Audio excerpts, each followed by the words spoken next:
শিশুকন্যা নির্যাতন ও হত্যা মামলায় অভিযুক্ত সনাতনের 7 দিনের পুলিশি হেফাজত দিল পুরুলিয়া জেলা আদালত। বুধবারই পুরুলিয়া জেলা আদালতে তোলা হয় শিশুকন্যা নির্যাতন ও হত্যা মামলায় অভিযুক্ত সনাতন ঠাকুরকে। কড়া পুলিশি পাহারায় আদালতে আনা হয় সনাতনকে। পুলিশি নিরাপত্তা ছিল চোখে পড়ার মতো। তার মধ্যেও সনাতনের ফাঁসির দাবি নিয়ে আদালত চত্বরে বিক্ষোভ দেখায় আমজনতা। পুরুলিয়া পুলিশ সনাতনের 7 দিনের পুলিশি হেফাজত চেয়েছিল আদালতে। আদালত সেই আর্জি মেনে নিয়ে এই নির্দেশ দেয়। কন্যা শিশু নির্যাতন কাণ্ডে অভিযুক্তকে আরও জেরার প্রয়োজন আছে বলে মনে করছে পুরুলিয়া পুলিশ। অন্যদিকে রাজ্য সরকারের নির্দেশে যে সামাজিক তদন্ত শুরু হয়েছে সেই কমিটিও জিজ্ঞাসাবাদ করবে সনাতনকে। এদিকে শিশু কন্যার শরীরে সূচ ঢুকিয়ে নির্যাতন ও হত্যার দায়ে অভিযুক্ত সনাতন ঠাকুর কন্যা শিশু অত্যাচারের সমস্ত দোষ চাপিয়েছে তার ছেলে ও ছেলের বউয়ের ওপর।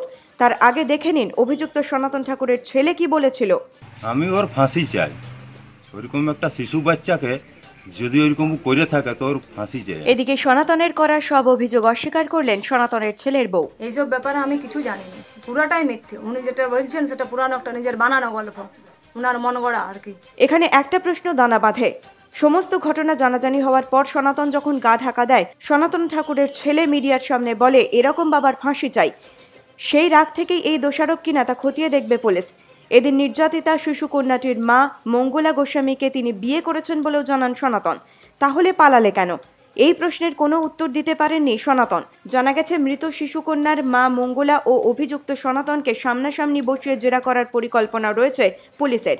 শিশুকন্যা নির্যাতন ও হত্যা মামলায় শিশুর মা ও অভিযুক্ত সনাতনের কী শাস্তি হয় তা দেখার জন্যই এখন অপেক্ষা করছে পুরুলিয়া সহ গোটা রাজ্যের মানুষ। পুরুলিয়া থেকে মানব গুহর রিপোর্ট, কলকাতা 24/7।